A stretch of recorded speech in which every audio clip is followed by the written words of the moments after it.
Pues buenas tardes, muchísimas gracias por su presencia. Estamos aquí pues con un informe más. Este es el 11º informe sobre la violación a derechos humanos en México y pues es un gusto que nos acompañen. Es un gusto también tener esta rica mesa en donde pues van a exponer ciertos puntos de vista en torno a la violación a derechos humanos en México, a la detención arbitraria, a la ejecución extrajudicial, a desaparición forzada y otras violaciones a derechos humanos como hostigamiento, seguimiento, vigilancia ilegal en contra de los defensores de derechos humanos en México. Le voy a dar la palabra primeramente a Dieter Müller, más o menos, director de la Fundación Rosa Luxemburgo. Por favor, Dieter. Gracias. Bueno, muchísimas gracias por tenerme aquí. Es un gran honor para mí. Tengo que corregir, todavía no estoy en funciones, soy director entrante de la Oficina Regional de la Fundación Rosa Luxemburgo para México, Centroamérica y Cuba. Sandy, que muchos de ustedes conocen, la directora saliente, lamenta mucho no poder estar hoy con ustedes y me encargó de transmitirles su saludo solidario.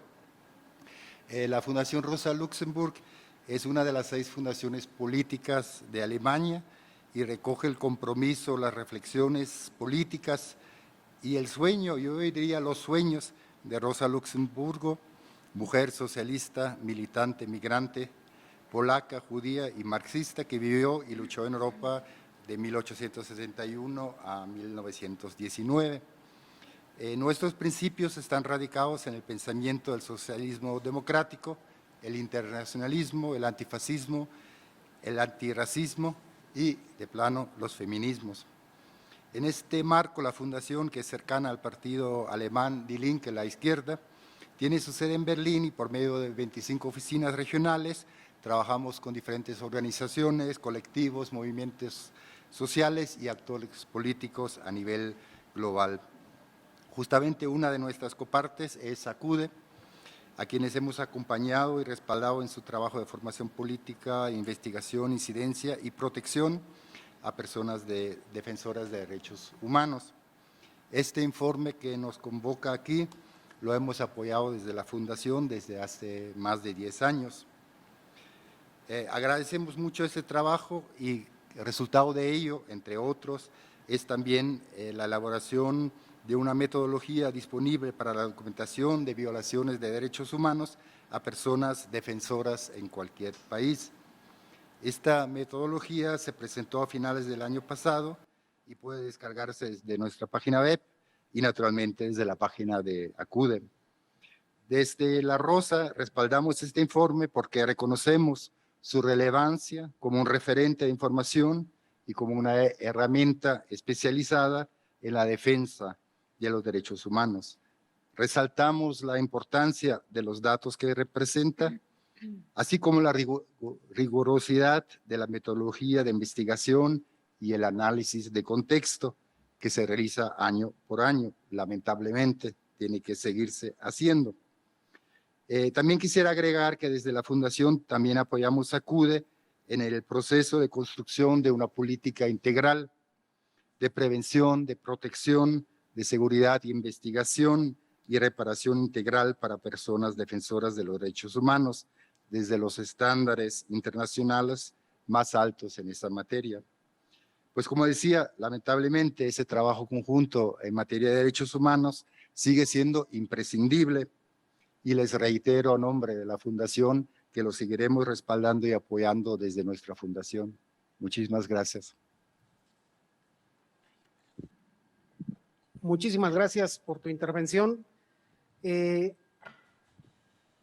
Efectivamente, ya llevamos 11 informes y pues es gracias a eso que se ha podido o hemos podido hacer un análisis a lo largo del tiempo, desde un poco Calderón, todo Enrique Peña Nieto y ahora pues los años que llevamos con Andrés Manuel López Obrador, ¿no? Le voy a dar la palabra a Jade Ramírez, Jade Ramírez es una periodista, Premio Internacional de Periodismo Rey de España y cofundadora de Perimetral. También una periodista con la que tenemos relación desde hace mucho tiempo, también por temas de seguridad, por temas de defensores de derechos humanos y periodistas que son defensores de derechos humanos también, ¿no? Entonces, te damos la palabra, por favor. Gracias. Gracias. Pues muchas gracias a Francisco y a Alejandro Cerezo, a las dos organizaciones, el Comité Cerezo y Acude, por la invitación a venir a comentar y sugerir una serie de ideas para provocar que sí se lea a profundidad este informe. El agradecimiento tiene que ver no solo porque me nutre estar en estos espacios y compartir con ustedes, sino también porque es importante la representación de las y los periodistas, pero también que no son de la Ciudad de México, y visibilizar que fuera de la capital del país, pues estamos emprendiendo proyectos o desarrollando, impulsando proyectos independientes, en un contexto, pues ya lo sabrán, de mucha precariedad laboral y de muchas agresiones, y entonces siempre visibilizar lo que estamos haciendo fuera de la Ciudad de México nos ayuda muchísimo al fortalecimiento del ejercicio de la libertad de expresión y del periodismo. Así que pues muchas gracias por considerarme, por considerarnos, y también un saludo de parte de la Alianza de Medios a la que pertenece Perimetral. Pues yo hice una serie de anotaciones a manera de pues como de resumen y de reflexión sobre lo que nos entrega este informe número 11, que ahí es importante resaltar la importancia de que estos informes, quizá a diferencia de otros ejercicios de documentación que se hacen en México, se tratan de informes con continuidad, que sí tienen una lógica y una secuencia que leídos de manera lineal continuamente, pues nos provoca mucha más preocupación de lo que se puede leer a nivel unitario cada informe. Resaltar que este informe se trata justo de esto, de una continuidad, de esta secuencia que nos permite entender en lo que ahora estamos metidos todas y todos, ¿no? Que es la polarización o la dicotomía en la que nos han llevado como sociedad cuando nos metemos al terreno de las violaciones a los derechos humanos.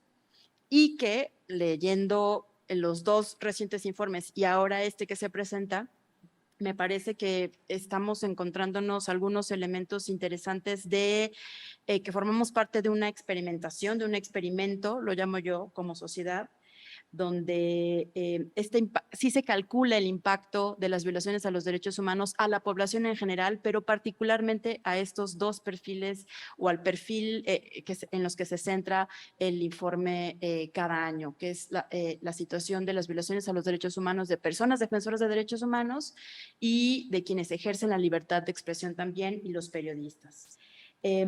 Algunos datos que me parece importante resaltar, que no es la primera vez que los encontramos y claramente se expresa en la presentación de este informe y en el resumen del informe, estos rasgos importantes o datos importantes para ubicarnos en la conversación, y es que la implantación de un modelo de desarrollo o económico es el que desde ahí calcula cuáles van a ser sus obstáculos y cuáles van a ser sus estorbos para desarrollarse plenamente. Y naturalmente son las resistencias, naturalmente son todas aquellas articulaciones y organizaciones, y lo veremos un poquito más adelante porque el informe secuencialmente nos lo va resolviendo así, ¿no? Personas defensoras de derechos humanos, informantes, comunicadores y periodistas. Con estos primeros pasos, que también la metodología que establece tanto el Comité Cerezo como Acude nos lo deja muy claro, no es un informe que nos deje la sensación a medias de que no lo estamos entendiendo. Es muy claro, el primer paso es la represión, y una vez que la represión no es suficiente, y en este periodo del último año, una vez que la represión no es suficiente, pues escala, ¿no? Y el asunto es aplacar, exterminar, es decir, traducido en los delitos: detención arbitraria, desaparición forzada y ejecución extrajudicial.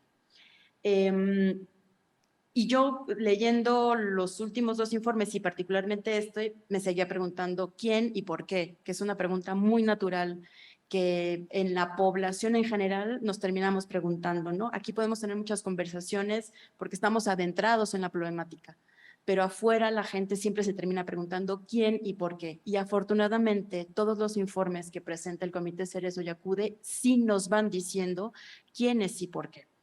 Y ahí es muy sencillo, paso a paso, ir descubriendo quiénes son los beneficiados de todo este terror al que nos están sometiendo como sociedad, pero particularmente a personas defensoras de derechos humanos y periodistas. Si ya nos parecía crudo el informe anterior 2020-2021, pues no sabría ponerle otra categoría al tema de la crudeza. Es decir, el anterior era sin verdad ni justicia, pues no hay transformación. Y una vez que llegamos a este nuevo informe, pues nos damos cuenta que sí era necesario hacer este informe, el de este nuevo periodo, porque se constata que hubo omisión y simulación. Es decir, tampoco llegamos a la verdad ni a la justicia, porque no ha habido totalmente transformación. Y entonces este nuevo paradigma ya lo podemos empezar a evaluar, y por nuevo paradigma me refiero a la cuarta transformación, porque siempre decíamos, bueno, el primer año hay que darles chance, ¿no? Pues porque están empezando. El segundo, bueno, porque le están agarrando la onda. Pero el tercero y medio, casi cuarto año de este nuevo paradigma, pues lo que nos viene arrojando con este informe es que a las articulaciones, a la actividad de personas defensoras de derechos humanos, hay una constante omisión y simulación, porque se va encontrando que sí hay una política que se repite, ya no solo de represión, sino, decía, el siguiente paso de seguir aplacando y exterminando. Los números en secuencia de los últimos 3 informes así lo dicen. 2019, 107 eventos registrados por las organizaciones, 2020, 67, y 2021 repunta, 118. Y el informe lo dice en la presentación, y la tendencia es a subir. No hay elementos de análisis, que luego eso también se agradece en este informe. No solo están los datos, no solo están los números y los registros, sino también nos facilita la interpretación de esos números.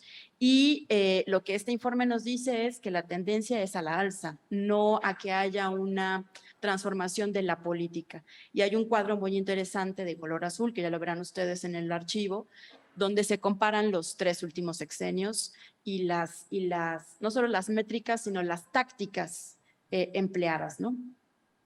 Entonces, si nos parece exorbitante la cifra de un año, hacer los cruces a nivel más hiperlocal, a nivel regional, como también claramente el informe lo dice, podría ser confuso en los números para la audiencia, para quien lea, digamos, este informe, sigue resultando interesante. Y la invitación sería a que todos los que estamos acá y los que están siguiendo la transmisión por las redes sociales, nos diéramos también a la tarea no solo de leer este informe, sino luego ir al pasito más, que es a las regiones, a los municipios, donde se comparten otras descomposiciones entre las autoridades que constituyen el Estado, los grupos delincuenciales, y ahí, como se suele decir, el diablo está en los detalles, ¿no?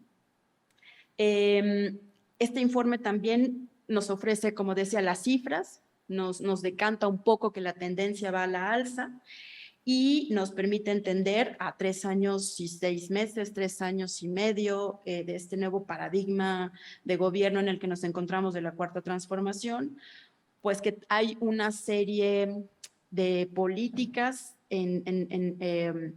que también atraviesan las violaciones a los derechos humanos de personas defensoras de derechos humanos. Es decir, toda una estrategia, que le llamo yo también muy quirúrgica, de provocar la polémica, de la polarización, de este asunto de la dicotomía de o es blanco o es negro, de no permitir los matices, y sobre todo de que es una política institucionalizada, como lo apunta el informe, pues porque no es que solo esté pasando de voz en voz, ¿no? Porque sí hay una entidad institucional que cada mañana nos marca la pauta de esta polarización, y lo menciona el informe de manera muy interesante, el asunto de englobar la oposición, la crítica, englobar las resistencias con la derecha, con los conservadores o con los conservadores de izquierda, o con lo que luego uno ya no termina sabiendo qué es, ¿no? Hace unos pocos días me decía alguien con quien yo antes podía platicar que era muy prejuiciosa, que estaba prejuzgando todo el tiempo, que estaba muy predispuesta, ¿no? al debate. Y me ponía un poco en esta contrariedad de que yo ya no sé si soy la periodista que creía que era, la periodista anarquista, feminista, o si soy conservadora, o si soy útil para la derecha. Es decir, todo esto que parece como de risa, y que se lleva a la casa y que se lleva al barrio y que se lleva con los colegas y que se lleva a los espacios que antes eran seguros, este informe nos va detallando exactamente desde dónde y por qué. Entonces, repito, no solo son números, sino también son análisis de ángulos muy específicos donde ya los tenemos que empezar a hablar con mucha mayor seriedad. Se apunta el doble papel de la federación, cómo juega a veces para mediar y luego a veces cómo juega para avispar el avispero, ¿no? Para darle un golpe al avispero. El paradigma transformador que no garantiza que no existan violaciones a los derechos humanos a personas que están en resistencia y organización. Y ahí los números son claros en las gráficas, que además explican muy claramente, ¿no? Chiapas, Ciudad de México, Puebla, Morelos, Michoacán y Guerrero liderando los números, y estados donde está gobernando aparentemente el mismo paradigma que gobierna en la federación. Y Jalisco, que no gobierna el mismo partido, pero que no nos quedamos atrás, con desaparición forzada también de 2 compañeros luchadores de la Sierra de Manantlán, entre muchos otros aspectos, ¿no? Pero que curiosamente no es el mismo paradigma político, pero que sí se lleva bien a veces con la federación y se echan la mano. Luego hay otro gran contexto del que no quiero profundizar porque naturalmente hay muchas más personas expertas aquí y por supuesto el Comité Cerezo y acude con el tema de la militarización, se asoma, bueno, no se asoma, se coloca claramente en el informe desde dónde, para dónde y todo lo peligroso que nos va a seguir resultando el tema de la militarización. Es otro cruce interesante en el informe. Y los números en temas de desaparición forzada, que también, aunque se saca un cálculo donde aparentemente entre el 2020 y 2021 bajaron, del 2020 a 2021 al 21-22 bajaron, al final del día la lectura profunda es que la política no ha cambiado. O sea, la política sigue siendo disminuir un poco, pero no erradicar la política de la represión hasta el nivel de la desaparición forzada, y ahí la gráfica número 34 lo dice claramente, ¿no? Es una falta de política para detener esta práctica, pero además, más bien, es una política estandarizada. Y el otro dato importante que rescato yo de este informe como provocación para la conversación tiene que ver también con el asunto de lo que la dedicación que se multiplica al tema de la represión de personas defensoras de derechos humanos y periodistas, naturalmente, con estos 3 delitos que se desarrollan en el informe. Es decir, el año anterior, lo que nos presentaba el informe de Comité Cerezo y Acude era que había agentes del Estado haciendo espionaje, haciendo vigilancia, con actividades naturalmente que constituían estos delitos de desaparición forzada, ejecución extrajudicial y detención arbitraria, pero ahora se nota de mayo 2021 a junio 2022 la inversión de más recursos en seguimiento, en espionaje, en sobrevuelo, la utilización de más recursos del Estado para la represión y el seguimiento, donde pues naturalmente cualquiera diría, ¿y esos recursos por qué no se están utilizando para el combate a la delincuencia organizada? Es decir, si sacáramos una tabla de cuánto se invierte para combatir a la delincuencia organizada en comparación con reprimir y oprimir la organización social y la defensa de derechos humanos, pues parecería que se le está dedicando más tiempo y más ejercicio a lo segundo, ¿no? Queda claro en este informe. Y ahí, pues en resumidas cuentas, la sensación que le queda a una después de leer el informe es, vienen una serie de recomendaciones, es decir, la esperanza siempre será como un escenario que se nos antoja, pero más allá de eso, me parece que lo que tenemos que avanzar como poblaciones vulneradas, personas defensoras de derechos humanos y periodistas, es al dar el paso de asumir, de reconocer lo que está pasando, la política que se ha estandarizado, cómo nos está afectando, y que no nos dé pena asumir que aunque la cuarta transformación viene de la confrontación de ideas, de sectores de la población eruditas, estudiadas, con tantos años luchando por llegar a la gobernanza a nivel federal, no le gusta la oposición, no le gusta la crítica. Y no solo dice no me gusta la crítica y la oposición, ejecuta estrategias políticas muy claras de represión, de detención y de esos aprendizajes de terror para mandar mensajes muy claros, no solo a un grupo o una persona, sino a comunidades enteras. Esa es la sensación que queda leyendo este informe, que además al mismo tiempo que lo leía estaba cruzando con otro informe que tiene que ver de otra actividad que se hizo también el año pasado, el Doxitour. No sé si lo ubican, que es un recorrido que hicieron por distintas entidades de México, una delegación amplia de observadores, donde se concluye que 71 empresas europeas están fomentando los infiernos ambientales en México, y justo los casos más grandes de represión, de desaparición forzada, de ejecución extrajudicial, tienen que ver con la defensa del territorio, tienen que ver con la defensa del medio ambiente, con la autodeterminación y con estos otros aspectos de protestar, ¿no? de disentir. Así que, pues mi sugerencia es, claro, como siempre, es un informe que se lee rápido, que se lee bien, que nos facilita la comprensión por los análisis que hacen de profundidad y la argumentación desde dónde se está haciendo este análisis, y que, bueno, al final del día, si lo cruzamos con otros datos que se están reflejando y que también se han sistematizado, pues lo que queda es esta sensación de que sí sabemos quién y por qué, de alguna manera. Yo lo dejaría ahí en este primer momento, y de nuevo, pues muchas gracias por permitirme compartir y provocarles que todas y todos lo leamos. Gracias.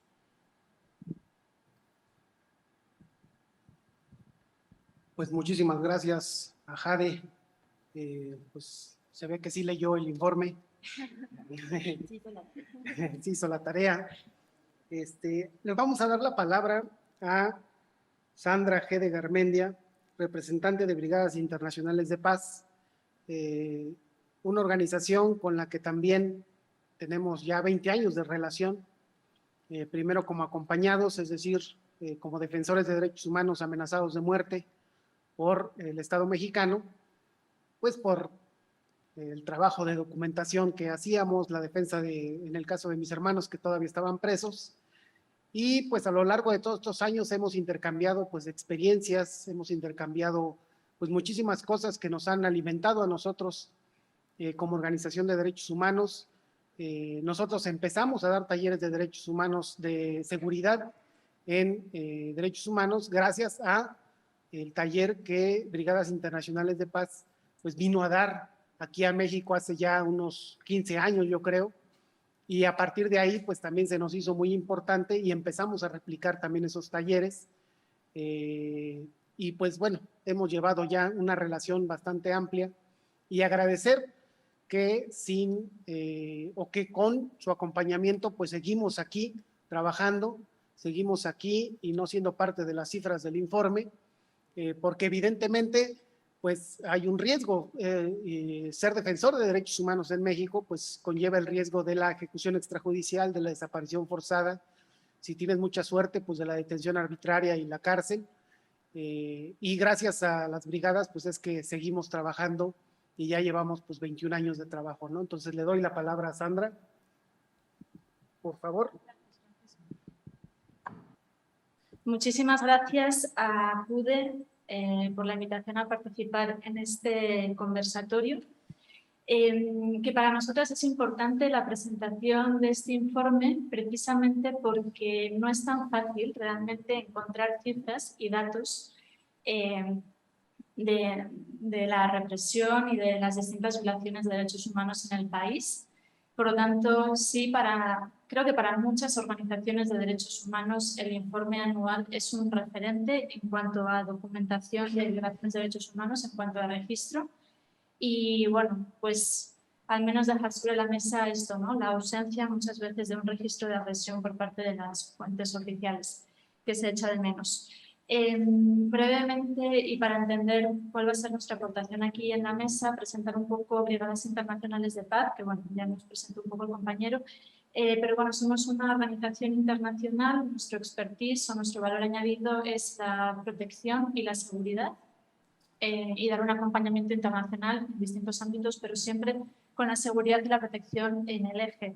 Llevamos más de 20 años de presencia en México y es por eso prácticamente desde nuestra llegada a México hace 20 años que conocemos al Comité Cerezo, a los hermanos Cerezo, que empezamos a acompañar desde el 2001. Hemos visto cómo se han constituido en un comité de defensa de derechos humanos y pues desde PBI realmente creemos que son uno de los mejores ejemplos de cómo personas que han sido víctimas de graves violaciones de derechos humanos se han convertido en personas defensoras y en referentes. Y no podíamos dejar pasar que nos preocupa que el Comité Cerezo aparezca en este informe en el que estamos hablando de violaciones de derechos humanos y nos preocupa también los últimos incidentes de seguridad. Pero bueno, a partir de aquí, volviendo un poquito a qué hacemos en PBI y cómo lo vamos a enlazar con este informe, nosotras a lo largo de los más de 20 años en México hemos acompañado a distintas organizaciones de derechos humanos. Actualmente estamos acompañando a Alianza Sierra Madre, que trabaja en Chihuahua, en la Sierra Tarahumara, a Consultoría Técnica Comunitaria, CONTEC, que también trabaja en la Sierra Tarahumara, al Centro de Derechos Humanos Paso del Norte, que trabaja en Ciudad Juárez, y al Frente de Pueblos en Defensa de la Tierra y el Agua, que trabajan en Puebla, Morelos y Tlaxcala. Por ello, bueno, desde lo que observamos en terreno es que queremos hacer un cruce con lo que aparece en el informe y con lo que observamos en terreno.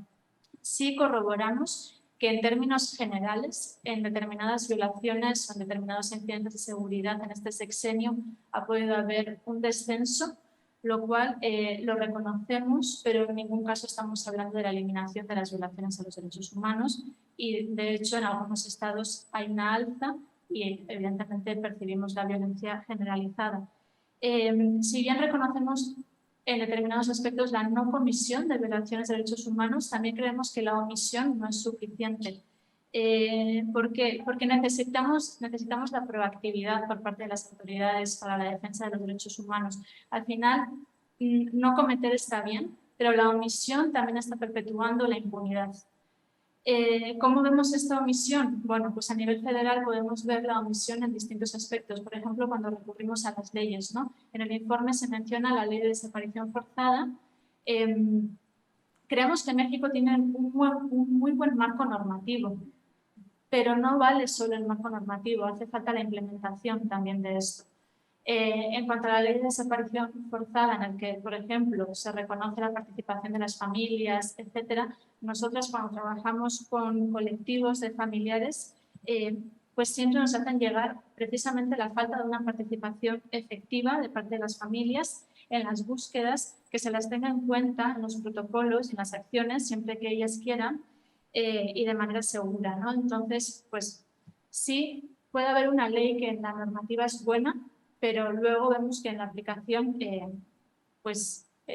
faltan todavía, hay algunos retos. Nos preocupa también la ausencia de una ley general de desplazamiento forzado interno. Por ejemplo, hace 2 años, en el 2020, se aprueba en la Cámara de Diputados, actualmente está congelada en el Senado. ¿Por qué nos preocupa? Porque vemos desde Brigadas Internacionales de Paz que el desplazamiento forzado interno sigue en aumento. Es un fenómeno que va cada vez creciendo más y más. Pues tenemos los estados de Oaxaca, Guerrero, Chiapas, Michoacán, Chihuahua. Y vemos muy necesario, o sea, hay que proteger a quienes han abandonado sus hogares por una cuestión de seguridad pública. Y hay que tipificar el delito de desplazamiento forzado interno, ¿no? Entonces, hay algunos retos todavía y al final, precisamente esta omisión o esta falta de voluntad política tiene implicaciones en la defensa de los derechos humanos y en los derechos humanos en general, ¿no? Entonces, como decimos, la no comisión está bien, pero la omisión también tiene implicaciones en las violaciones a los derechos humanos. Como he dicho antes, bueno, trabajamos en distintos estados en terreno. Me voy un poquito a Chihuahua para dar algunos ejemplos. En Chihuahua está la Sierra Tarahumara, donde habitan distintos pueblos, distintas comunidades, pues, por ejemplo, en su mayoría Rarámuri, también Odami. ¿Y qué vemos ahí? Una falta de reconocimiento legal de las tierras ancestrales, un despojo histórico de los bienes, pues esencialmente del bosque y del agua, lo cual nos preocupa especialmente porque vemos que la tala ilegal es uno de los grandes problemas. Hay una ausencia institucional total en la Sierra Tarahumara, eso hace que también haya una falta de acceso a los servicios sociales. Y bueno, una lectura puede ser la ausencia institucional, otra lectura que también nos llega puede ser que la parte del Estado que sí está presente en la Sierra Tarahumara, que son las fuerzas de seguridad, están completamente coludidas, ¿no? Porque evidentemente vamos a un control territorial absoluto por parte del crimen organizado. Al final es una larga historia de violencia, de impunidad, de agresiones contra la integridad, o sea, amenazas contra la integridad, amenazas de muerte, desplazamiento forzado interno, asesinatos a personas defensoras, a líderes comunitarios, a personas de las comunidades. Y el Estado es conocedor de esto y es lo que nos preocupa. El Estado es conocedor de esto. ¿Por qué lo decimos? Porque existen distintas recomendaciones, existen distintas resoluciones que así lo señalan, ¿no? Por ejemplo, en mayo de este año la CNDH emite una recomendación con 2 comunidades en concreto de la Sierra Tarahumara donde se dice este desplazamiento forzado se debe, 1, a la violencia en el estado de Chihuahua, 2, a la impunidad. En el año 2018 el Tribunal Superior Agrario emite una resolución para otra comunidad en la que se habla de la necesidad de la consulta libre, previa e informada, de la que también se reconoce que no puede haber permisos de aprovechamiento forestal, que debe haber suspensión de los permisos de aprovechamiento forestal. Sin embargo, la tala ilegal sigue, más que nunca. Y esto a nivel país, a nivel nacional. Si nos vamos al nivel internacional, al sistema interamericano, la Corte Interamericana de Derechos Humanos también se ha pronunciado por otras comunidades en la Sierra Tarahumara en la que está exigiendo al Estado mexicano que protejan, ¿no? Que hay un nivel de inseguridad tan alto que pongan medidas de protección. Por lo tanto, ¿por qué digo esto? Porque el Estado no puede decir no conozco, no sé lo que está pasando, ¿no? Hay una omisión al respecto.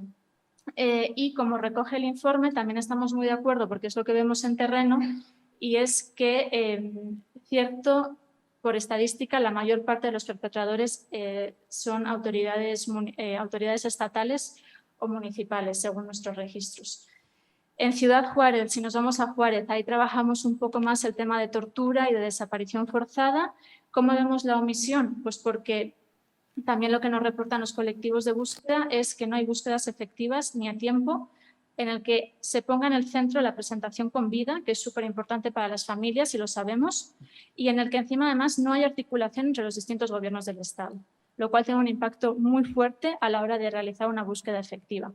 Nos preocupa también que no hay avances en las carpetas de investigación.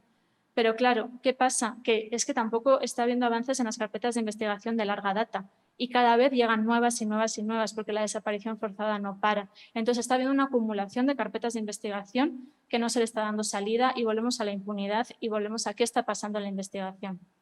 Y bueno, por ejemplo, en los rastreos a los que hemos estado acompañando, pues hemos visto incidentes de seguridad como la criminalización hacia la persona que ha desaparecido, ¿no? Es el famoso algo habrá hecho, y esto implica también una revictimización de las familias. Y esto de la estigmatización y la criminalización creemos que tiene un peso muy fuerte en el informe y efectivamente es algo que vemos tanto en el norte como en el sur del país, ¿no? Como autoridades que tienen, y esto hay que recordarlo continuamente, que tienen el deber de proteger, criminalizan desde el discurso. Pensamos que mientras no haya una labor de concientización de qué son los derechos humanos, quiénes son las personas defensoras, qué es la labor de defensa, mientras no haya por parte del Estado esta labor de concientización y de sensibilización en las escuelas, desde el nivel educativo, pero también a nivel general, como campañas, etcétera, pues mientras no se reconozca la labor de defensa va a seguir habiendo una estigmatización y va a seguir habiendo una criminalización, porque muchas veces lo que tenemos que escuchar es que son alborotadores. Bueno, porque es que hay una falta de conocimiento de realmente qué están haciendo, quiénes son las personas defensoras. Y esto es muy peligroso porque es caldo de cultivo. Si tú criminalizas a una persona defensora porque no estás entendiendo su labor, es caldo de cultivo para aumentar la inseguridad y todos los incidentes de seguridad que vemos contra ellas. El informe recoge también que el derecho más vulnerado es el derecho a la protesta Y lo mismo, ¿no? O sea, también lo relacionamos con una falta de promoción de si no se reconoce que el derecho a la protesta es un derecho humano, se va a seguir violentando el derecho a la protesta. Aquí, bueno, nosotros nos hacíamos una pregunta y es ¿quiénes ejercen el derecho a la protesta? Porque normalmente hay muchos otros derechos detrás. Normalmente quien ejerce el derecho a la protesta también está defendiendo otros derechos, como por ejemplo el territorio, la libre determinación, las colectivas feministas. Entonces al final hay un cruce de derechos, ¿no? O sea, estamos defendiendo un derecho que puede ser el de la tierra y a la vez ejercemos el derecho a la protesta. Y esto lo quiero poner sobre la mesa para ir un poco a Puebla, otro estado en el que estamos presentes, y ahí ahí acompañamos a pueblos organizados que están defendiendo su territorio de los megaproyectos que invaden sus tierras sin su consentimiento, porque no ha habido una consulta libre, previa e informada bajo los estándares internacionales. Y efectivamente vemos la criminalización hacia estas personas, como decía, no solo desde el discurso, que también, lo cual nos preocupa, que autoridades que tengan el deber de defender criminalicen, sino también desde el aparato judicial, porque muchísimas veces lo que estamos viendo es que se dilatan los procesos y esto tiene unos impactos tremendos, ¿no? Desde los impactos psicosociales, efectivamente, hacia la persona que lo está viviendo, impactos organizativos. Y también hay veces que hasta ni llegas a imaginar otras cosas como impactos a la libertad de movimiento, ¿no? O sea, estamos con compañeras que quizá no pueden salir del estado de Puebla. Esto también es una forma de criminalizar desde el aparato judicial. El informe recoge que hay un aumento en incidentes de seguridad como es el allanamiento y los desalojos. Y esto también nosotras efectivamente lo corroboramos en terreno. Este año nos preocupa muchísimo el aumento de allanamientos y de desalojos. Bueno, hay algunas cosas que serían confidenciales, pero por ejemplo algo que sí ha sido público fue cuando en febrero de este año hubo el desalojo de la Casa de los Pueblos en Puebla. Este caso lo estuvimos acompañando. El año pasado, en marzo del año pasado, Bonafont abandona esta instalación. En agosto, los pueblos organizados y distintas personas deciden entrar a estas instalaciones vacías y para ejercer un poco, para visibilizar pues su derecho al agua, la protesta contra el saqueo del agua y de sus pozos de agua en general, ¿no? Pero no era solo esto, sino que lo que entendemos nosotras es que iba mucho más allá, porque era también un espacio de autoorganización para los pueblos. O sea, sí era la defensa del agua, sí era protestar contra la contaminación del agua, contra el saqueo de sus pozos de agua, pero iba mucho más allá, ¿no? Realmente era un espacio organizativo. Y en febrero de este año es que se desaloja con la Policía Estatal y con la Guardia Nacional. Entonces, bueno, sí, efectivamente corroboramos el aumento de desalojos y de allanamientos. Los compañeros y las compañeras de ACUDE, Comité Cerezo, tienen mucha experiencia en un poco leer las tendencias. En este informe se recoge ya la preocupación de que en lo que queda de sexenio pueda haber un aumento, un alza de la violencia política. Pues creemos que tenemos que estar alertas, más porque entramos en periodo electoral y sabemos que en periodo electoral suele haber un aumento de la violencia política. Y bueno, y como dice el informe, pues quizá, y esperemos que no, pero quizá pueda haber un alza en cuanto a la desaparición forzada, las ejecuciones extrajudiciales y las detenciones arbitrarias. Y ya por terminar por nuestra parte, sí nos gustaría reafirmar algunas recomendaciones que nos parecen importantes. Uno es el fortalecimiento del Mecanismo Federal de Protección a Personas Defensoras y Periodistas dependiente de Segov. Es necesaria la protección inmediata y eficaz de las personas que están en riesgo. Reconocemos que el mecanismo ha salvado muchas vidas, pero también sabemos que el mecanismo está saturado porque no paran de llegar casos. Y esto tiene unas implicaciones, ¿no? Tiene unas implicaciones a la hora de los análisis de riesgo que se están elaborando, tiene unas implicaciones en los planes de seguridad. Si no hay una buena coordinación entre el gobierno federal y las instancias estatales, ¿cómo va a haber una buena aplicación de un plan de seguridad? Y el plan de seguridad es de las cosas más importantes que podemos trabajar porque son las medidas para garantizar la vida de muchas personas, ¿no? Entonces, esto también nos preocupa y, en definitiva, creemos que hay que apostarle a estrategias de prevención. Las estrategias y las políticas reactivas cuando ya ha sucedido algo, pues hay que aplicarlas, ¿no? Pero no queremos más asesinatos y para ello necesitamos darle a las estrategias de prevención muy fuerte, ¿no?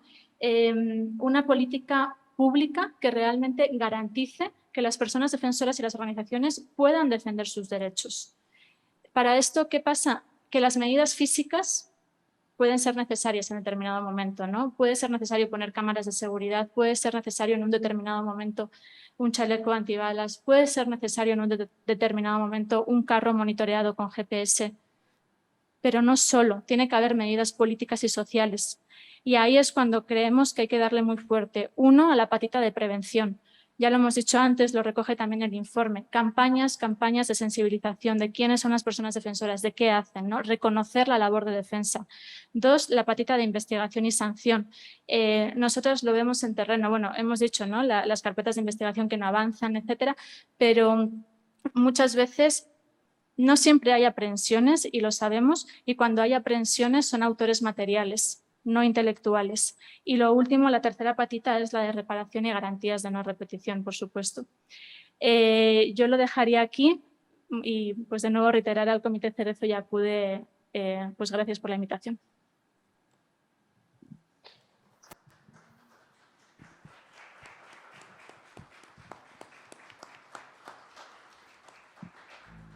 Sí, hablando sobre protección y mecanismos, hace 11 años, junto con Cristina Auerbach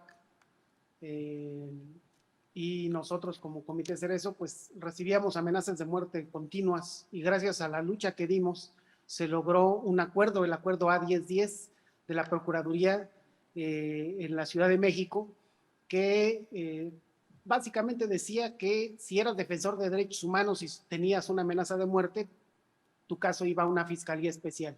A partir del acuerdo A1010 fue que se empezó a caminar y para lo que hoy tenemos como el mecanismo, la ley federal de protección a defensores y pues la última iniciativa que acude el Comité Cerezo y otras organizaciones hemos metido, pues es la de una ley general que pues va a ayudar, nosotros pensamos, si la prueban bien y además la cumplen, va a ayudar a esa coordinación entre el gobierno federal y los gobiernos estatales, ¿no?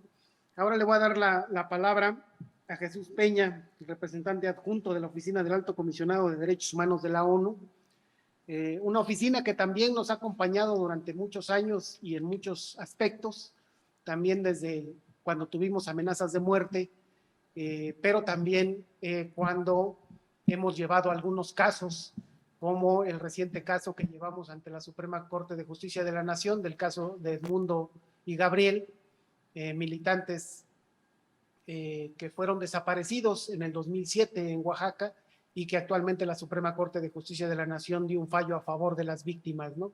Entonces, le doy la palabra. Muchísimas gracias por tu presencia.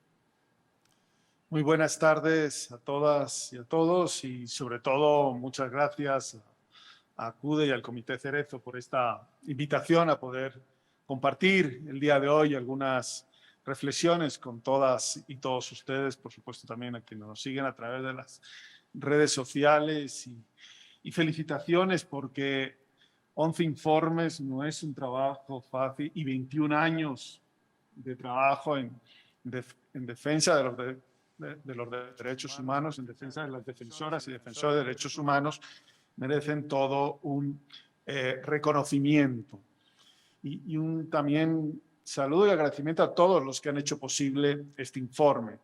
Quienes hemos elaborado informes en el pasado sabemos de cuánta gente a veces hay detrás, colaborando, de lo difícil que a veces es obtener la información, de lo importante que son todos esos voluntarios y voluntarias que ayudan a la recogida de la información, tratar de llegar a los lugares donde está la información, a no dejar en el desamparo a las víctimas, a sus familias y a sus comunidades. En fin, todo este arduo trabajo que requiere presentar informes, que requiere recopilar información, analizarla, sistematizarla, presentarla. y que ustedes lo han logrado hacer a través de 11 años, de verdad, una felicitación para todo el equipo, pero que además año con año innovan. Yo creo que, decía Jade, el del año pasado tenía que ver con el derecho a la verdad, a la justicia. Este año se habla de la omisión y la simulación. Entonces, no solo es un esfuerzo por elaborar un informe, sino también cada año intentar darle un enfoque diferente a partir de toda la información. Creo que hay un esfuerzo grande. Y también un reconocimiento pues, a la Fundación Rosa Luxemburgo y a Brigadas de Paz por estar acompañando a estas organizaciones, por apoyar este informe. Creo es realmente también importante este aporte de ustedes, y desde la Oficina de la Alta Comisionada de Naciones Unidas a los Derechos Humanos también nuestro reconocimiento y agradecimiento. La preocupación por la situación de las personas defensoras de derechos humanos yo creo que se refleja claramente en la cantidad de informes, pronunciamientos, declaraciones que se vienen publicando en los últimos años para visibilizar pues, las agresiones que sufren, las estigmatizaciones, las amenazas, en fin, las diferentes violencias que se ejercen. Y el informe que hoy se presenta, pues ya Jade nos presentaba parte de los datos, pues eso, es un informe lleno de datos, de análisis sobre casos de detenciones, de desapariciones, de ejecuciones, de tortura, de las violaciones al derecho a la protesta, en fin, de todo lo que afecta a aquellos que se movilizan por la vida digna y la defensa de la tierra y del territorio. Hoy, además el informe, lo decía antes, tiene este enfoque este año de la omisión y de la simulación. Dos palabras que llevan en sí algunos de los obstáculos más frecuentes en el ámbito de los derechos humanos. Es decir, no actuar cuando la ley lo requiere y no implementar de manera adecuada y eficaz el marco legal cuando la situación lo amerita. O en otras palabras, lo opuesto a lo que exigen los estándares internacionales de derechos humanos. Documentar, desvelar las violaciones a los derechos humanos y al mismo tiempo asegurar una verdadera actuación para prevenir, responder y remediar estos actos. Y los motivos, como nos anuncia el informe, pueden ser varios, numerosos: la indiferencia, la incompetencia, la complicidad, incluso la culpabilidad. Pero, ¿por qué esta omisión y esta simulación dañan nuestras democracias? Pues yo creo que es porque daña la confianza hacia quien nos debe de proteger y debe garantizar nuestros derechos, que es el Estado. Y no solo está en juego la credibilidad del gobierno de turno y de sus instituciones, sino también la confianza misma hacia los derechos humanos, que deben asegurar que todas y todos podamos vivir con dignidad. No cumplir con esa promesa de protección es socavar las bases mismas que sostienen nuestra sociedad, lo que nos hace convivir en paz. Y como lo menciona el informe, y lo han dicho quienes antecedieron en el uso de la palabra, detrás de las cifras de agresiones no debemos olvidar que se encuentran personas defensoras, que hay decenas de vidas humanas arrebatadas, de familias y comunidades destrozadas y de personas que buscan una respuesta.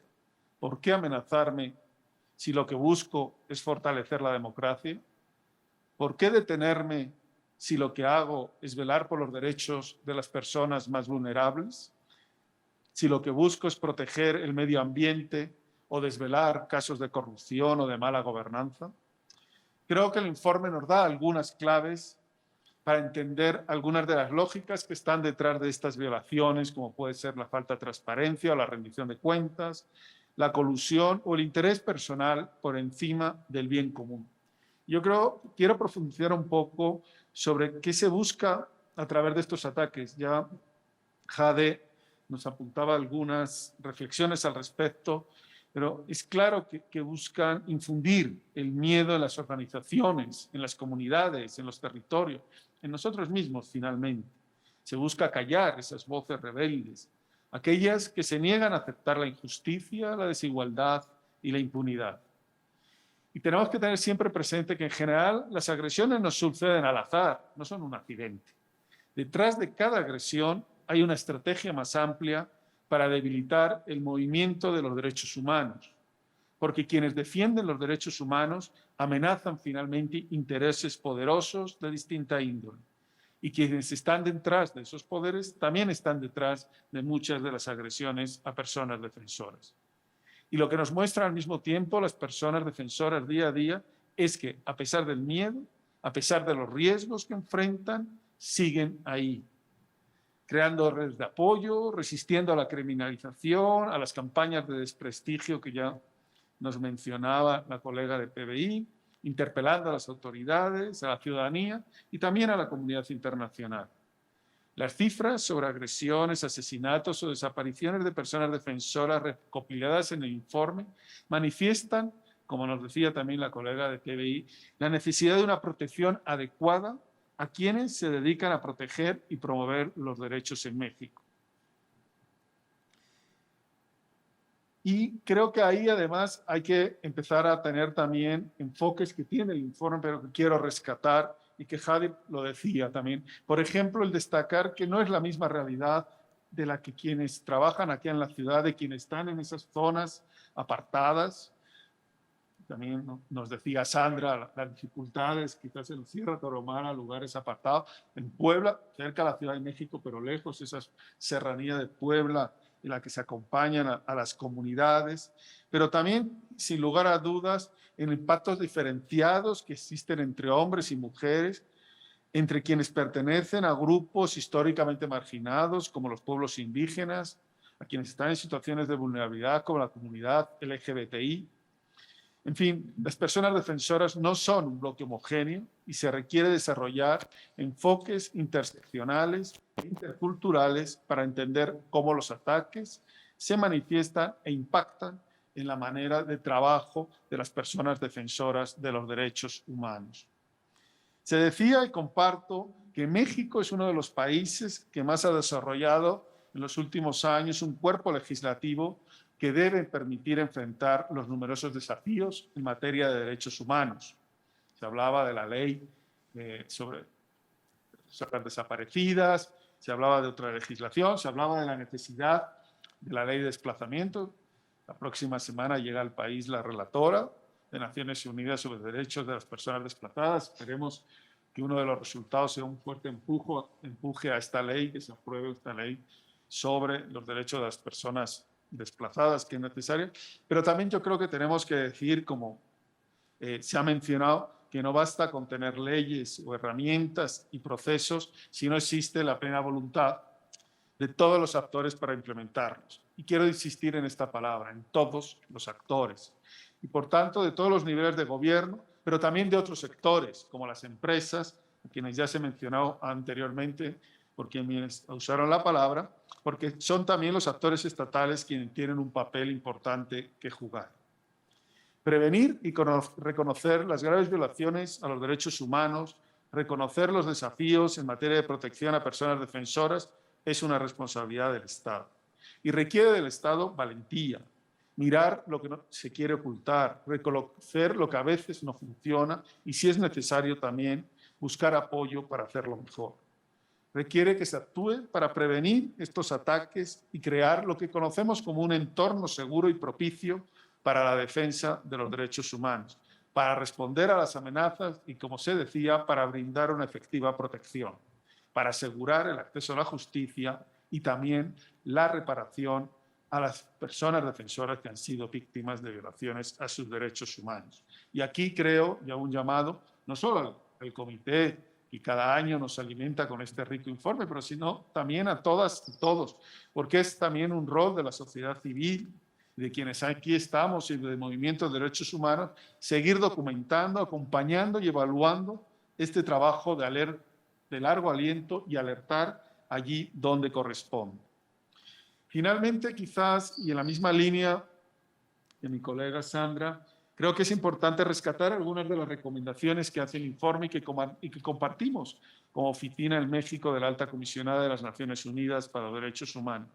Una de ellas, y que nos parece fundamental, es que hay que reconocer la labor positiva de las personas defensoras de derechos humanos desde los más altos niveles del Estado. Y eso también significa respaldar el trabajo, aunque éste sea crítico hacia quien ejerce el poder. Y este reconocimiento además viene de venir acompañado de un mensaje claro de cero tolerancia de las autoridades ante cualquier agresión a una persona defensora. Nada, en ninguna circunstancia, justifica que se amenace o se ataque a una persona defensora de los derechos humanos. Hay que derogar algunas leyes que todavía están pendientes, que obstaculizan el derecho a la protesta y el derecho a defender los derechos. Hay que poner fin a la impunidad. La impunidad nos condena no solo a las víctimas, sino al conjunto de la sociedad a un ciclo sin fin de violencia. Acabar con la impunidad es reparar el daño pasado y prevenir el daño futuro. Y finalmente, y como se expresaba, hay que seguir trabajando a través del mecanismo de protección a personas defensoras y periodistas.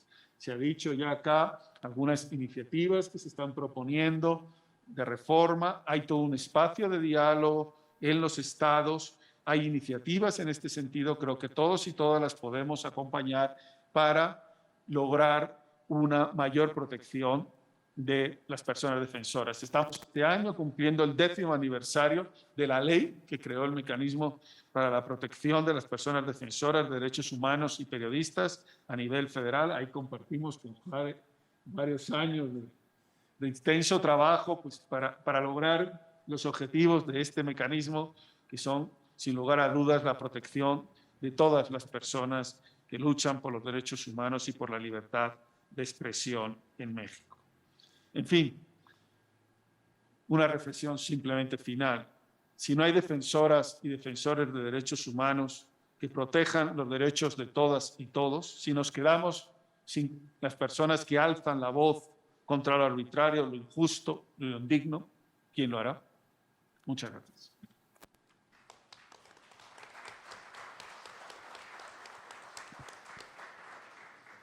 Pues muchísimas gracias por tus palabras. Vamos a darle la palabra a Alejandro Cerezo.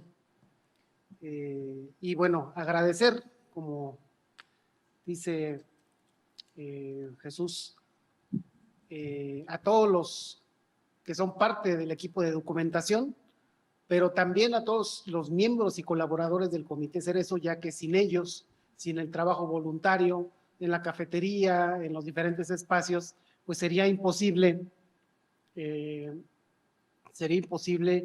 llevar a cabo todo este trabajo, ¿no?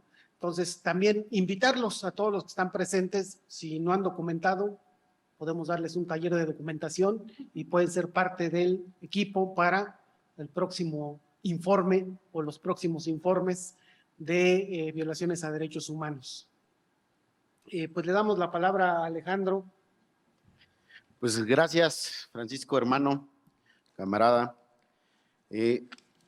Buenas tardes a todas, a todos, las personas que han asistido el día de hoy a la presentación del 11º informe, lo cual significa que durante 11 años ha habido un trabajo de documentación de violaciones de derechos humanos. Y voy a enfatizar esta parte porque aunque a nivel mundial se está perdiendo el debate de quién viola derechos humanos y cada vez se va extendiendo más a que los particulares también los violan, nosotros, digamos, somos de la vieja escuela. Solo el Estado viola derechos humanos en 3 modalidades, que es por omisión, cuando no hace lo que debería o se hace pato, y en México hay una palabra muy bonita para definirlo, se hace, ya lo saben, por comisión, es decir, cuando mandata esa violación de derechos humanos, y la otra por aquiescencia, que es cuando manda a particulares o entrena o auspicia o promueve a particulares para que realicen esa violación de derechos humanos en lugar del Estado uniformado. Llámese grupos paramilitares. Y preferimos llamarle grupos paramilitares para no llamarle, como erradamente se llamó en sexenios anteriores, delincuencia organizada.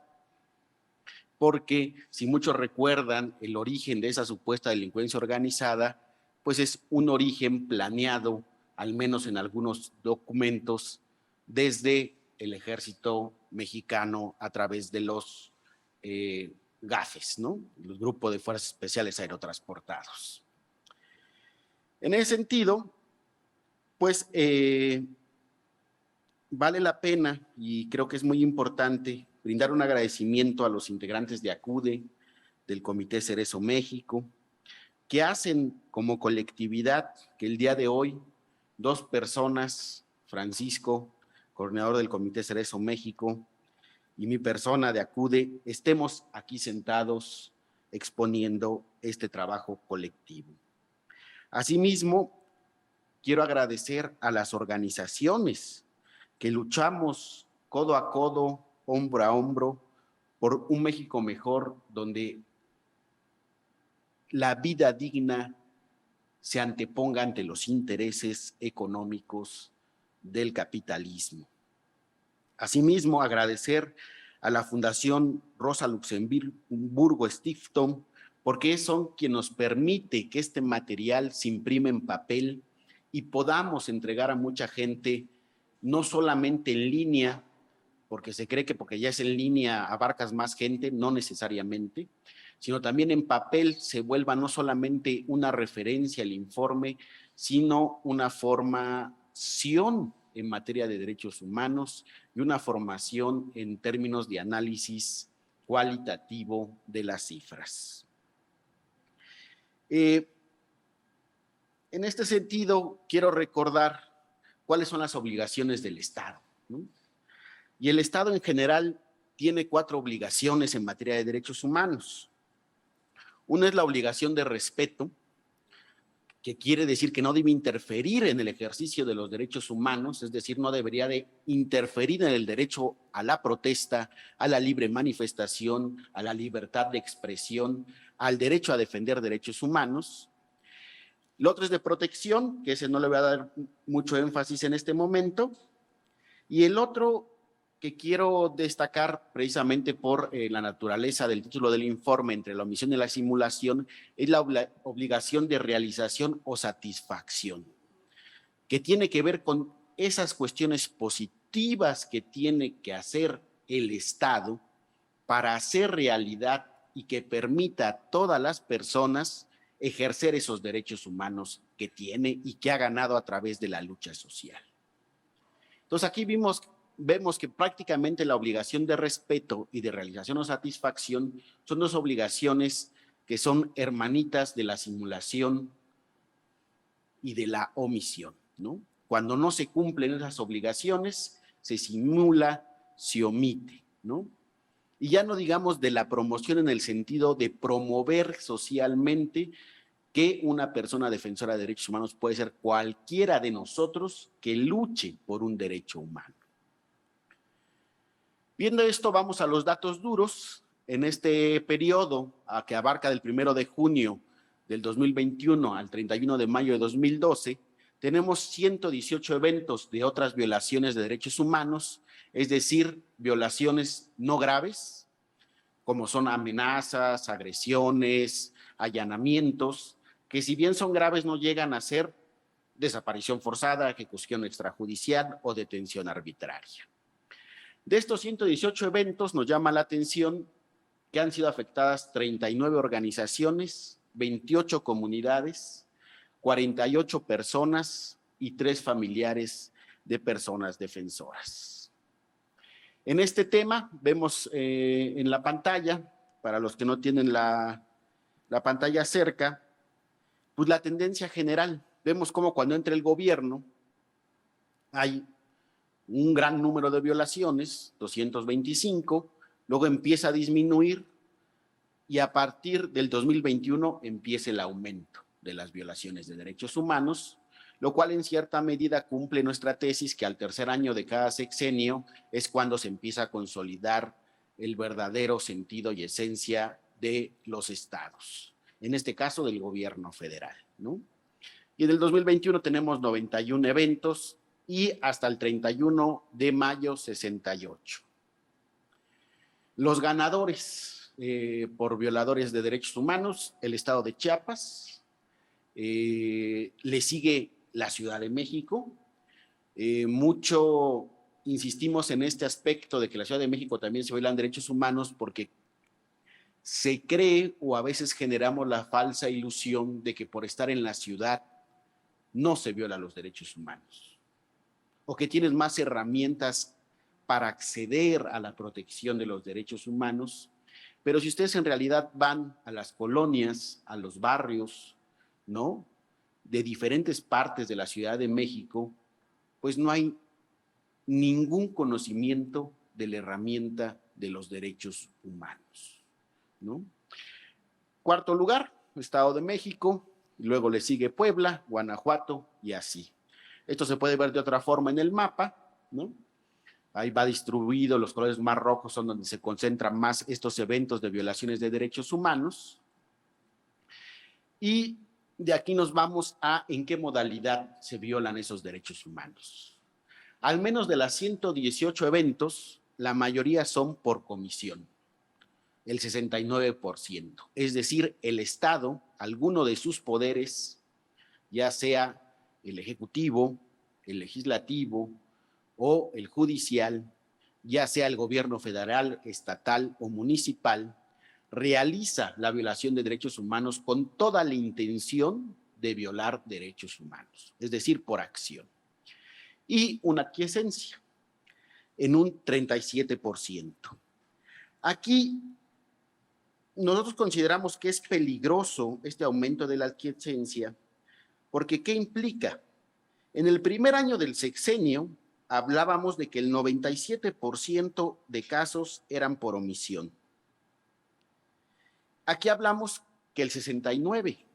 Esto significa que hay un aumento de la utilización de grupos paramilitares, es decir, grupos creados, auspiciados, apoyados, entrenados por alguna parte del Estado mexicano, que tiene como objetivo evadir y ocultar la responsabilidad de ese mismo Estado o echarle la culpa a otros, de los que son otros los que violan derechos humanos, ya no el Estado mexicano.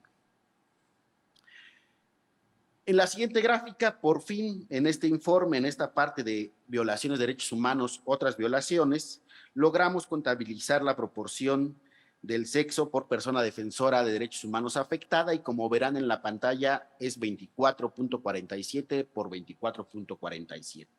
Es decir, es el mismo número de mujeres y hombres afectados.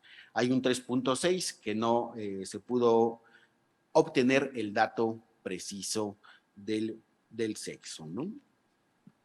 Vemos ahora la tipología de estas otras violaciones de derechos humanos y vemos que la agresión es la primera forma que utiliza el Estado. Vemos como segunda posición el hostigamiento y el tercero el allanamiento.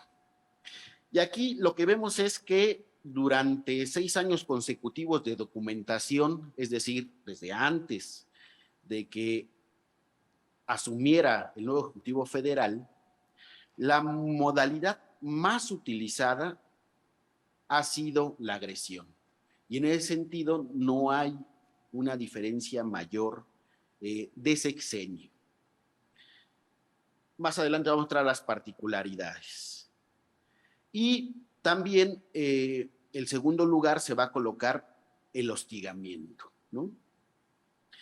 Y aquí nos va a llamar la atención en este año el allanamiento como una forma de vulnerar ya no solamente a la persona defensora en el ejercicio de su derecho a defender o en el ejercicio de un derecho, sino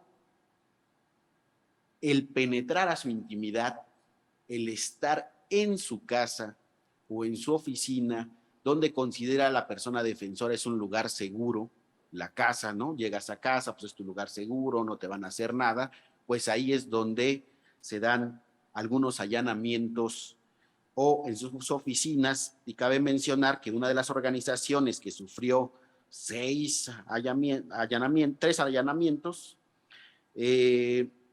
es el Frente de Pueblos de Defensa del Agua de la Tierra de Morelos, Puebla y Tlaxcala, ¿no? Entonces sí es complicado. Ya luego de esta tipología hay una serie de clases de agresión.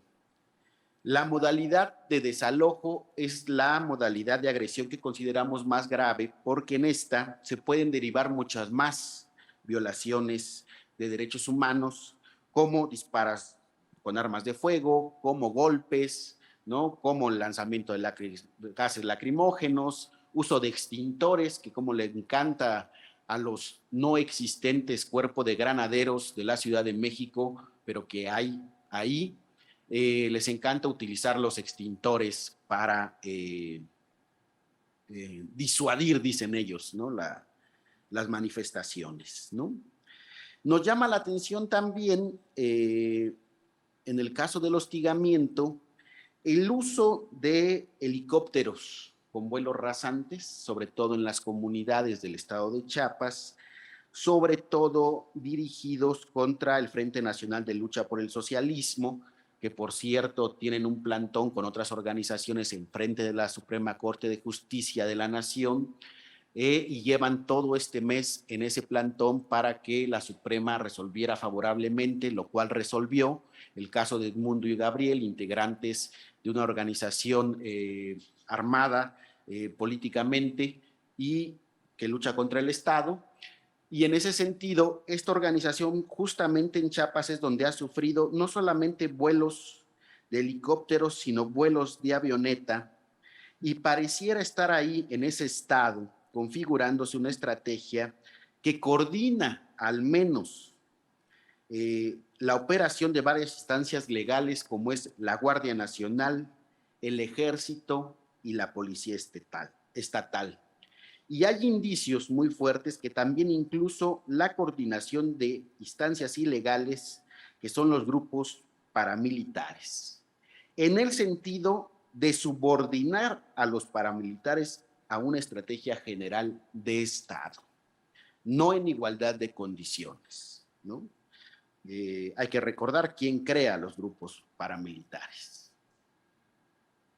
Aquí viene el premio a las organizaciones más agredidas. Disculpen que sea irónico, pero es que ya van varios informes que la represión política se ha centrado en el Frente Nacional de Lucha por el Socialismo y abarca el 49% de las otras violaciones de derechos humanos.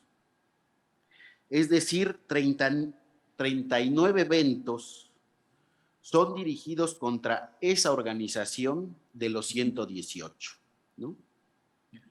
Y son precisamente en el estado de Chiapas y de Michoacán.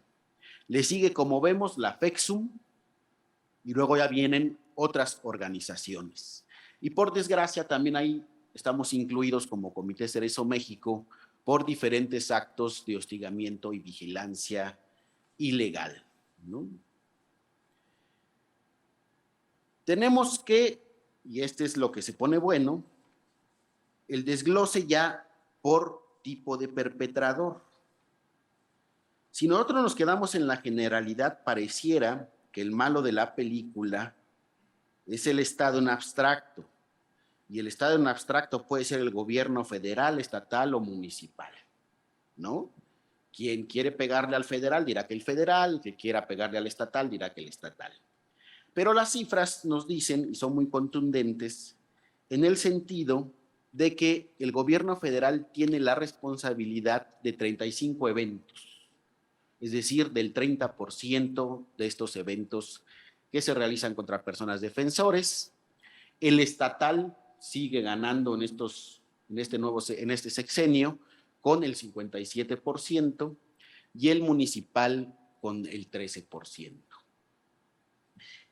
Lo que sí es preocupante es que precisamente si uno suma los eventos de violaciones de derechos humanos del gobierno federal llegado al poder por el partido Morena, si uno suma los gobiernos estatales de Morena y municipales, da como resultado que el 71.3% son realizados por gobernantes de ese partido, lo cual pues es lamentable porque se supone que iba a haber una transformación. Y esto tampoco quiere decir que digamos que sea peor que antes, ¿eh? Cuidado con eso. Antes era peor, ¿no?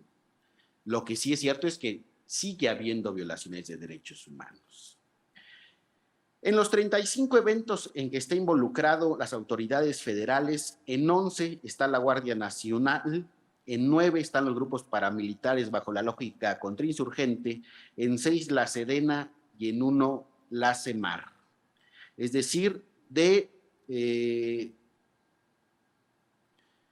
35 eventos, 27 fueron perpetrados por Fuerzas Armadas, lo cual pues nos deja mucho que decir con las últimas declaraciones de a quién va a pasar el mando de la Guardia Nacional. ¿Quién se beneficia de estas violaciones de derechos humanos, de estas otras violaciones? En primer lugar están los estados, en segundo lugar el gobierno federal, en tercero las empresas y por último los gobiernos municipales. ¿Qué derecho es el más violado en estos eventos? El derecho a la protesta, ¿no? En el anterior informe fueron 46 eventos, ahora son 64.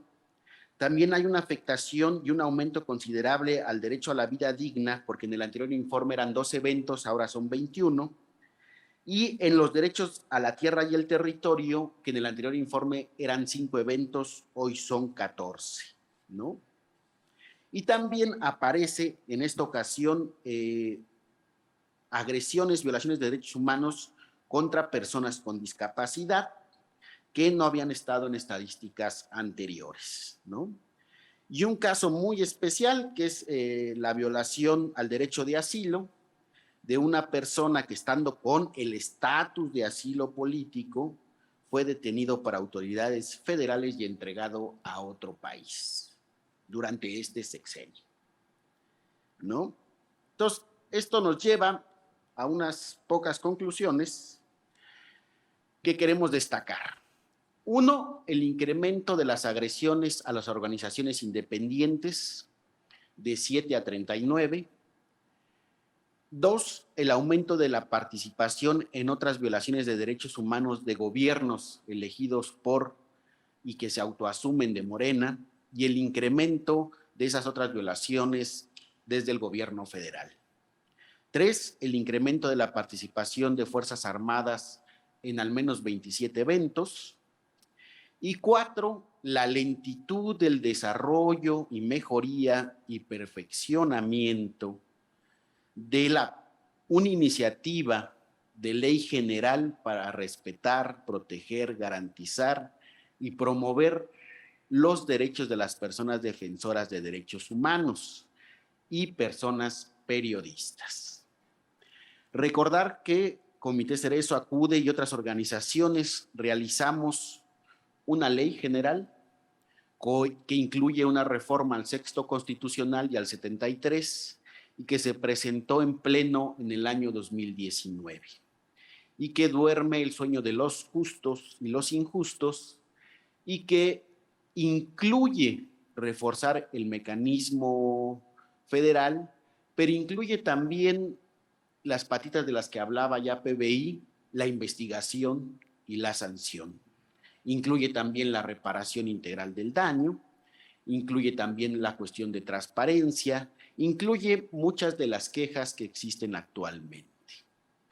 Y recordar por último que en este sentido nos seguimos manejando nosotros muy rigurosamente en el marco de los derechos humanos y no del derecho internacional humanitario, que son dos cosas diferentes, y en ese sentido nosotros en muchos casos los documentamos con la categoría de desalojo forzoso, que no es lo mismo que desplazamiento interno. El desalojo forzoso se le llama así a la violación de derechos humanos y el desplazamiento interno ya es una categoría más propiamente del derecho internacional humanitario. ¿Y qué implicaciones políticas tiene? Un conflicto interno en el país, que es lo que en el imaginario Felipe Calderón quiso construir con la guerra contra el narcotráfico, que no fue más que una guerra contra el pueblo organizado y el pueblo en general. Entonces, agradecer nuevamente a los invitados por venir, por asistir a esta presentación del informe, agradecer a ustedes que soportan 2 horas de informe, y con esto termino. Muchas gracias.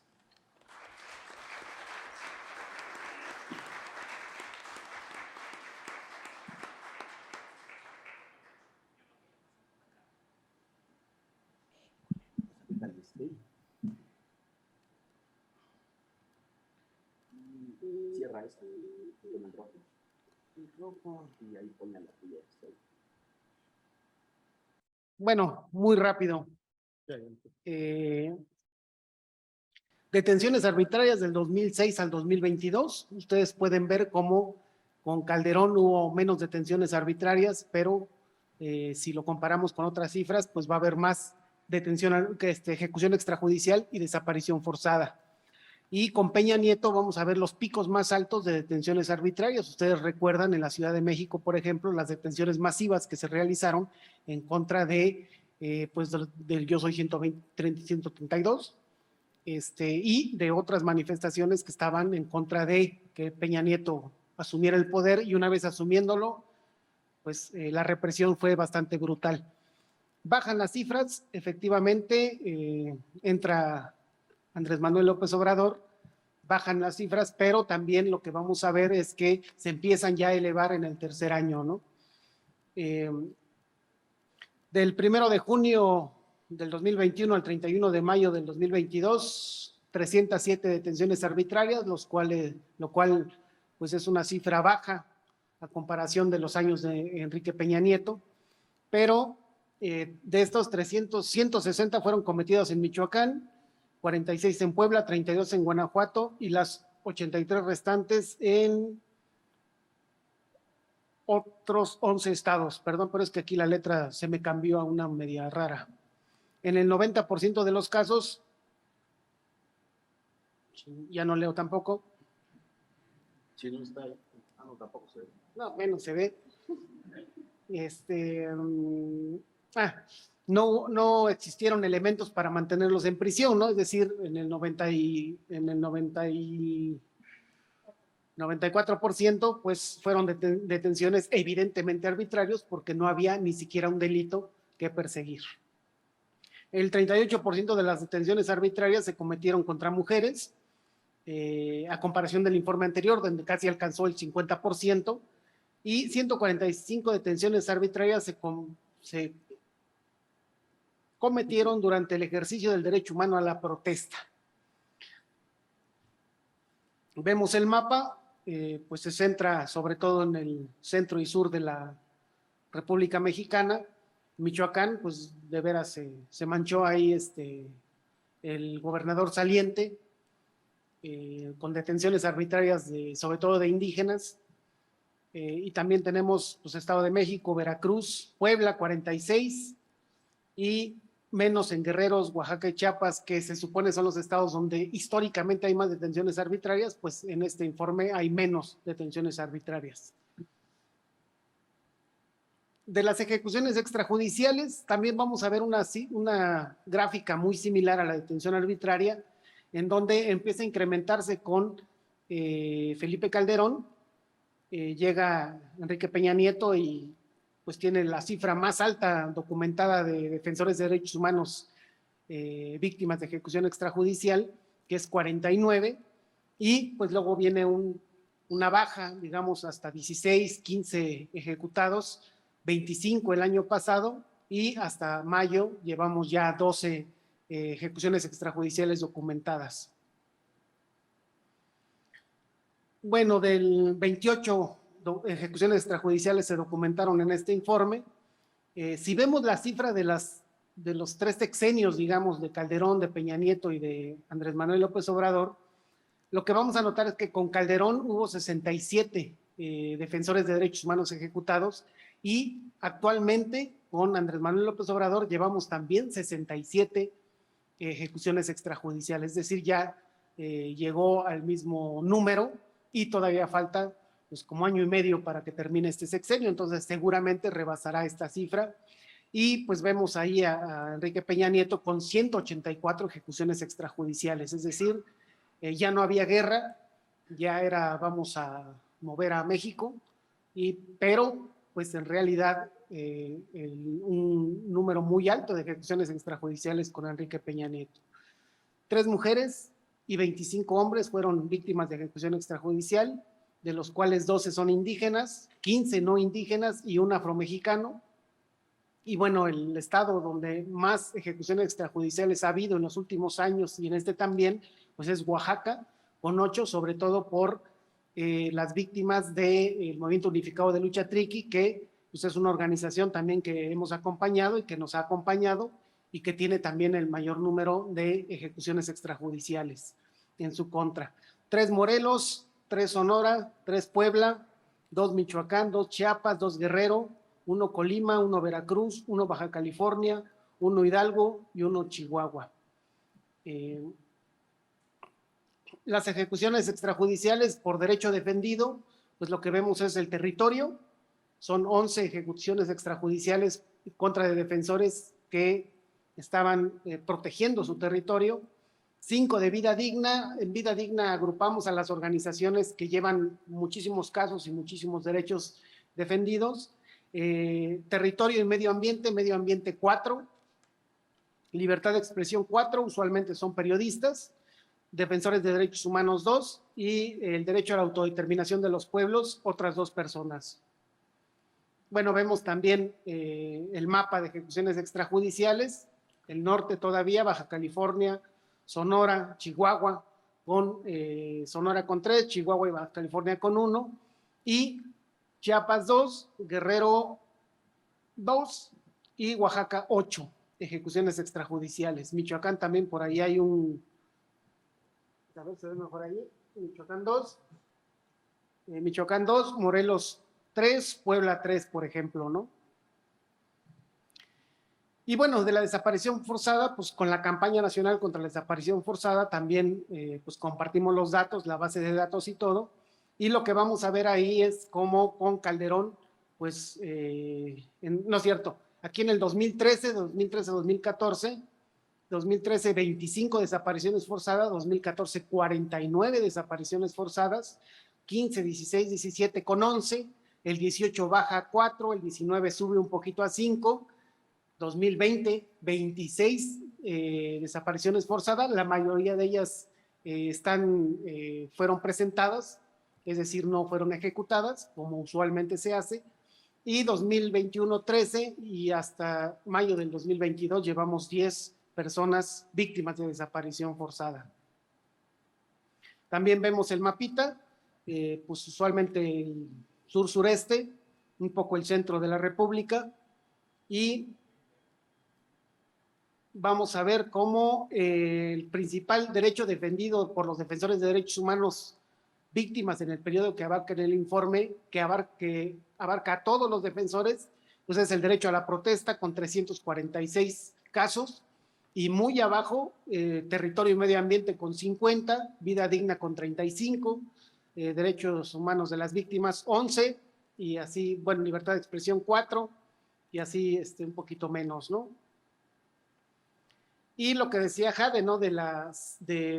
Digamos, del 2017 al 2022, vemos ejecución extrajudicial, bueno, violación de derechos humanos a defensores de derechos humanos, detención arbitraria, ejecución extrajudicial y desaparición forzada, lo vemos por cifras, y pues también vemos cómo ahí estábamos hasta arriba, 2017, en detenciones arbitrarias, también en violaciones a derechos humanos, en ataques, amenazas, y bueno, baja un poquito, en el 2020 vuelve a subir, tanto la detención arbitraria, en el 2021 lo que sube un poquito son las violaciones a derechos humanos, y ahí vamos un poquito hacia abajo, ¿no? Lo que decíamos es que si bien vemos una curvita hacia abajo, pues pensamos que se va a elevar, pues porque también vienen, como dicen, pues periodo electoral, y en el periodo electoral, pues ahí se pegan durísimo, y entre esos golpes, entre ese golpeteo, pues se justifica, o el Estado justifica las ejecuciones, las desapariciones, las detenciones arbitrarias de defensores de derechos humanos.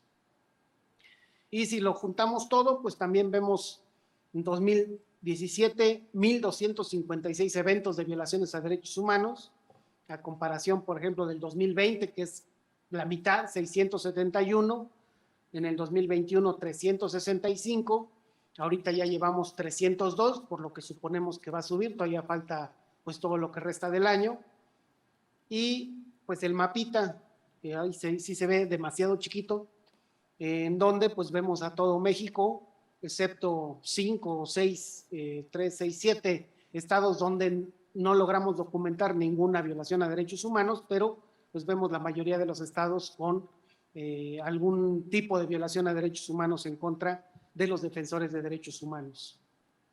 Pues hasta ahí sería todo, lo demás pueden verlo a profundidad en el informe, pueden estudiarlo, analizarlo, incluso mandarnos sus sugerencias también, porque luego a veces tenemos errores por ahí. Y pues agradecerles a todos que hayan venido a acompañarnos. Damos por terminada la mesa, pero los que sacaron su boletito para la rifa, espérense porque va a haber la rifa y a lo mejor salen de aquí con unos buenos premios. Y pues agradecerle a pues los compañeros y compañeras que estuvieron acompañándonos aquí en esta mesa. Muchísimas gracias y pues eso es todo. Gracias.